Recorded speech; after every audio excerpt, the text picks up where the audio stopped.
And poof, he appears out of nowhere.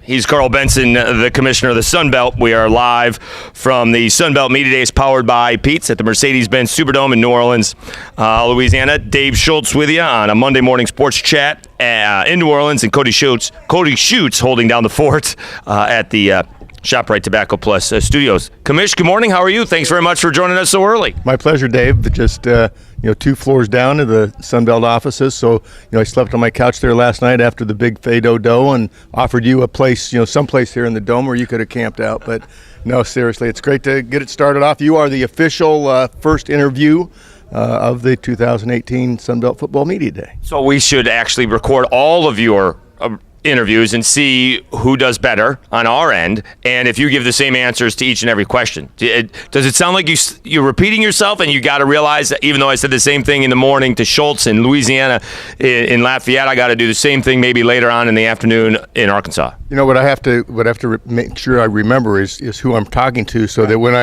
I pump up a team, it's the right team, and I make sure that it's Louisiana, not Lafayette, and make sure that that I don't offend somebody on a local radio. But this will be a fun day. I think I've got 14 of these set up that start this morning at 6:15, and I think I end with the guys here in New Orleans, Bobby Hebert and his crew this evening at 6:30 or 6:45. So a full day, but a fun day.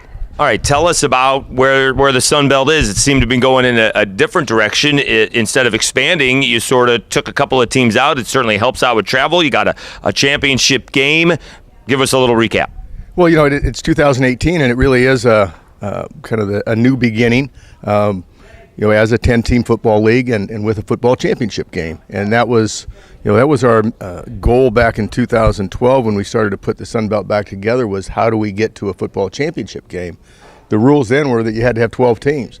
NCAA changes those rules that you can go to 10, and it made I think real good sense and a good business sense for us to constrict. And with all due respect to Idaho and New Mexico State, they didn't fit our footprint, and so I think we're really satisfied and pleased with the 10 that we have, the 2 divisions, the football championship game. I think it's 131 days or something like that to December 1st, but we start the season August 30th and end it December 1 now with a true champion in the Sun Belt.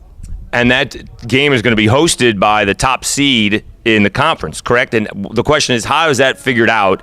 What happens if the 2 teams don't play each other, tiebreakers, and so on? Well, if they play each other, that'll be the easy answer. The head-to-head. If they don't play each other, and in these types of divisional play, you don't play everyone. So we know that there's a distinct chance. But it's 2 division. First, you have to win your division, and then once you start comparing the 2 teams, there's a formula or a kind of a criteria that goes down the list, and hopefully we won't have to go beyond, like I said, the head-to-head is the first, but then it's a record against the others, and then there's another component in there that could get to the point where it's the computer polls if we had to get that, and I think there's even a coin flip all the way. I knew you were getting there. I knew you were getting a coin flip. I knew you were getting to the coin flip. We'll see if Cody can flip the coin if that's necessary.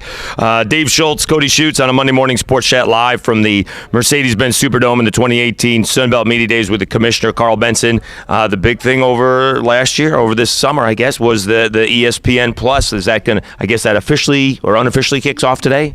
Well, it does. The ESPN launched their new streaming network, or their platform, and those of us that that were old enough and had cable TV back when ESPN started, in the late 70s, have seen a progression of innovative technology that ESPN has used, from ESPN First, ESPN 2 to ESPNU to ESPN 3, and now this ESPN Plus, and everyone has been successful.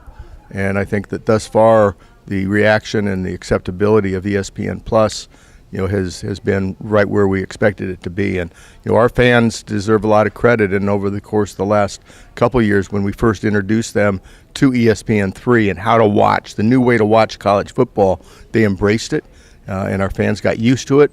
Now we just need to make sure that they've got the right system in place to hit the right button, so that they're going to see every Louisiana and every Sun Belt game that's played this year. The difference is ESPN3 didn't cost anything more because you got it based on having ESPN. This does. Now, the Raging Cajuns, I don't know, maybe they can't anymore. They want to stream every home game on their website, and that instead of having the fans pay the sponsorship, they get sponsors for that themselves. Is that prohibited? Do you think that's going to work? Well, it is exclusive that every game will be streamed exclusively on ESPN Plus, and that's one of the I think the normal business relationships that we've had with ESPN over time is that that they own that, and now that they have the streaming piece, they own that as well. When you say that it didn't cost, previously to have ESPN3 to watch games on ESPN3, you were paying something. Well, you're paying for ESPN. You're paying for cable, sure. You're paying for your cable. Now there's an additional $5. Add on $4.95, and we think that once people realize and recognize that is a pretty fair number when you think about the number of events besides Sunbelt football and all the other football, the various other sports that'll be able to be available to the fans. So, we think it's a win-win. Again, it's being on the ground floor of ESPN, and it's having the power of ESPN. And our championship game on Saturday, December 1st, is going to be sandwiched in between some of the other major conferences.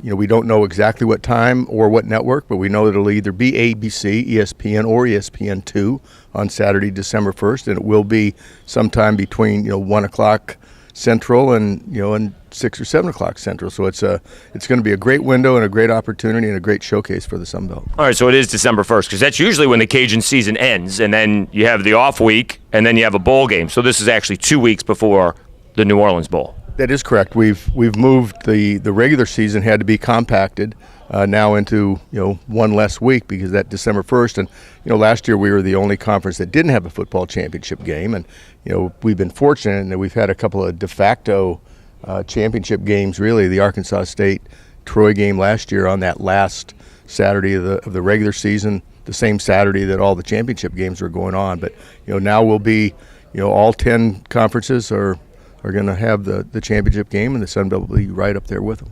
Now, is this your 7th or 8th year with the conference? This is my 7th year. 7th year. All right. You seem to have accomplished a lot. Are you going to continue with the conference, or are they going to be looking for new leadership here in the future? Right now we're focusing on on the 2018 football season, and this isn't about me or my future. I'll make it about you. Well, it's always about you, Karl. That's all right. It's interesting that last night I did go home. I didn't sleep in my office last night, but I got home last night and turned on ESPN and watched Keith Olbermann do his return to SportsCenter last night. And I'll have to say, there's a little bit of Keith Olbermann in you. Oh. I'll say that compliment. Well, I'm a smart ass, yeah. Right, and that's what I meant. That was the compliment. Okay.